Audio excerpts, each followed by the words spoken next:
اسلام کا جز، حیا اسلام کا جز۔ اللہ اکبر۔ یہ حیا اور حجاب ایک زیور ہے، زیور۔ میں ایک بار دلی سے امریکن ایئر ویز کے جہاز پہ سوار ہوا، سخت بیمار حالت میں تھا، بخار تھا مجھے بہت تیز۔ 3 بجے رات کو فلائٹ میں پہنچا، اس ارادے کے ساتھ کہ میں فوراً آرام کروں گا، لیکن اللہ کو کچھ اور منظور تھا۔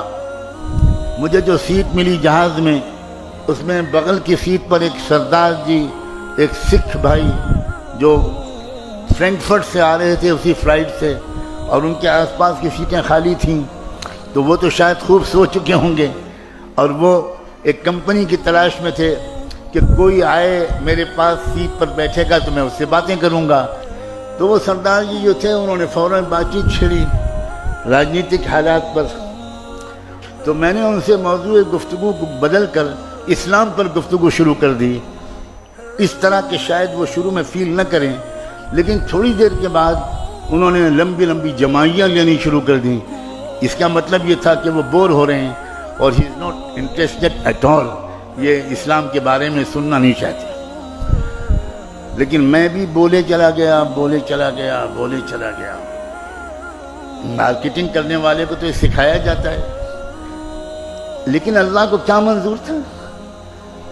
سامنے کی سیٹ پر ایئر ہوسٹس بیٹھی تھی، رات کا وقت تھا، کوئی سروس کا وقت نہیں تھا۔ اس نے پیسنجرز کو ویلکم کیا، اپنی اپنی سیٹ پر بٹھایا، جہاز ٹیک آف کر گیا تو وہی بیٹھ گئی۔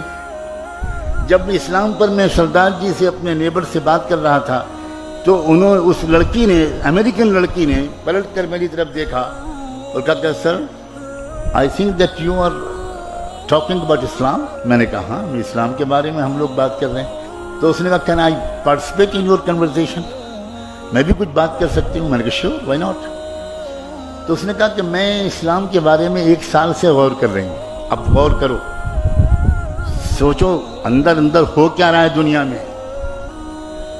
میں کچھ پڑھ بھی رہی ہوں اسلام کے بارے میں، اور آئی لو، بہت سی چیزیں مجھے پسند ہیں، بٹ کچھ کویشچنس ہیں جو مجھے بے چین کرتے ہیں۔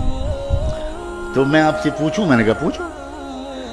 میں اس وقت اسٹوڈنٹ تھا اسلام یونیورسٹی آف مدینہ میں، تو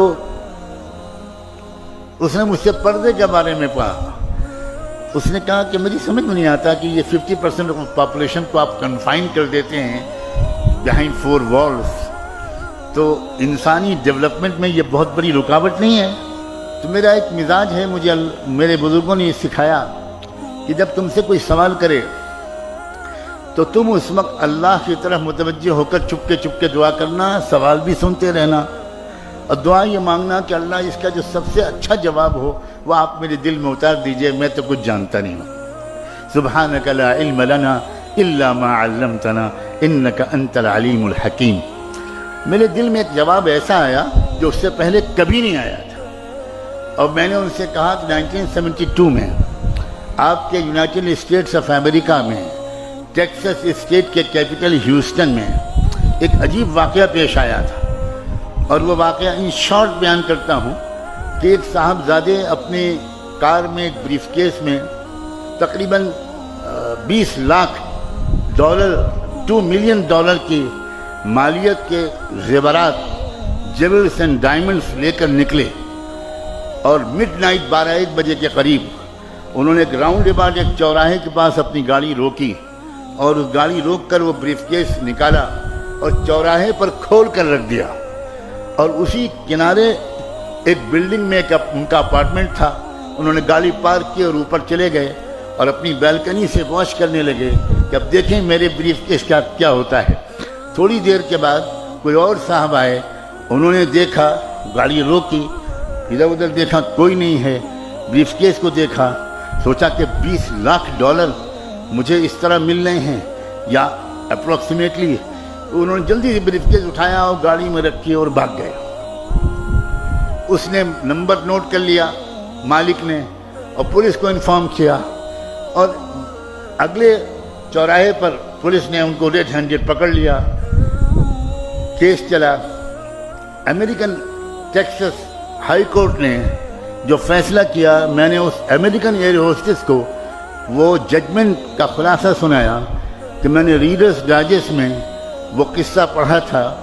ہائی کورٹ کا فیصلہ یہ تھا کہ اصل کرمنل وہ نہیں ہے جس نے چوراہے پر سے بریف کیس کو اٹھایا ہے، اصل کرمنل وہ ہے جس نے پروٹیکٹڈ پراپرٹی کو اوپن کر کے چوراہے پر رکھ دیا۔ یہ آپ کے ہائی کورٹ کا ججمنٹ ہے۔ تو وہ تھوڑی دیر کے لیے پزلڈ ہو گئی۔ میں نے کہا کہ آپ سمجھیے کہ یہ آپ کے سوال کا جواب ہے؟ تو کہنے لگی کہ can you please explain it a little further. میں نے کہا سیدھا بات ہے، اسلام کے نزدیک ہر فیمیل، ہر لڑکی اور ہر عورت بلینس آف ڈالرز کی قیمت کی ڈائمنڈ نیگلیجبل ہے۔ It should be protected. It should be protected. اب اگر کوئی لڑکی، کوئی عورت وہ اپنے آپ کو اوپن کر کے پیش کرتی ہے تو امریکن کوڈ کے مطابق جو لڑکا ٹیس کرتا ہے، جو لڑکا سیٹی بجاتا ہے، وہ مجرم نہیں ہے، مجرم وہ لڑکی ہے جس نے انوائٹ کیا ہے کہ آؤ غنڈو، آؤ سماج کے خراب لوگوں، مجھ پر بری نظر ڈالو۔ میری پردہ نشین باحیا اور باحجاب بچیوں، جانتی ہو ایک اسلام کے قانون کی تشریح کا کیا جادوئی اثر ہوا؟ She was in tears، رونے لگی وہ، اور وہ کہنے لگی کہ اب کراچی ایئرپورٹ آ رہا ہے، میں تو اب آپ تو اتر جائیں گے، آپ کو یہاں سے فلائٹ چینج کرنی ہے، اب میرے پاس تو 4-5 سوال اور بھی ہیں، آپ کے اس سوال نے تو مجھے مسمرائز کر دیا آپ کے جواب نے۔ میں بالکل مطمئن ہوں کہ پردے کے بارے میں، but what about my other questions? میں نے کہا دیکھو میں ایک اسٹوڈنٹ ہوں، میرے پاس اپنا کوئی فون بھی نہیں ہے، میں ہاسٹل کے چیف وارڈن کے آفس کا نمبر دیتا ہوں، آپ مہینے میں 1-2 بار مجھے کال کرنا، اگر میں مل سکوں گا تو ملوں گا، جواب دوں گا۔ اور اگلے 7 مہینے تک وہ مجھے ہر مہینے 1-2 سوال کرتی رہی، اور میں اپنی علم کے مطابق جواب دینے کی کوشش کرتا رہا، اور چونکہ میں مدینے میں تھا تو جواب دینے سے زیادہ میں مسجد نبوی میں اس کے لیے ہدایت کی دعا کرتا تھا۔ 27ویں رمضان کی تاریخی رات تھی، وہاں رات تھی اور مدینے میں دن تھا، جمعے کا دن تھا۔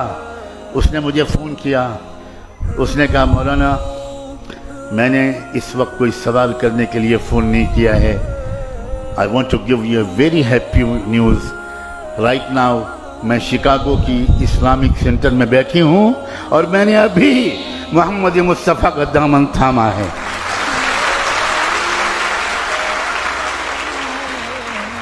تمہارے پاس ہے لڑکیوں یہ چانس ہے کہ اپنی نان مسلم کلاس میٹس، روم میٹس، ہاسٹل میٹس، اپنی نیبرز، اپنی سوسائٹی اور محلے میں رہنے والی نان مسلم لڑکیوں سے دوستیاں بڑھاؤ، اور ان سے کہو کہ پلیز لیٹ اس انڈرسٹینڈ، ہم لوگ پڑھے لکھے لوگ ہیں بھائی، ہم لوگوں کو ایک آپس میں ڈیبیٹ کرنا چاہیے، ایکسچینج آف نالج کرنا چاہیے۔ ہم لوگ لڑ کیوں رہے ہیں؟ We are civilised people. آئیے ہم لوگ بات کریں، آپ سمجھیے ہمارے حجاب کو، آپ سمجھیے ہمارے پردے کو۔ میں اس گھر میں رہتا ہوں، یہاں میری بیٹی بھی موجود ہے، میری بہو بھی موجود ہے، وہ پورا گھر نان مسلم سوسائٹی کا ہے، 99% لیبرز ہندو ہیں اور اپر کاسٹ کے ہیں، اور میں اپنی بیٹی اور بہو کے سامنے یہ بات کہہ رہا ہوں کہ وہاں کی پڑوس کی ہماری نان مسلم لڑکیاں، برہمن گھرانوں کی لڑکیاں، وہ ان بچیوں سے آتی ہیں، وہ کہتی ہیں ہمارے سر پہ اسکارف باندھ دیجئے، آپ لوگ بڑی سندر لگتی ہیں۔ یہ سندرتا محمد مصطفیٰ کی سنت کی ہے، یہ خوبصورتی ملت ابراہیمی اور شریعت محمدی کا حسن ہے، اور اس سے تمہارے دلوں کو سکون رہے گا، اس سے تمہارے دامن پاکیزہ رہیں گے، اس سے تمہارے خیال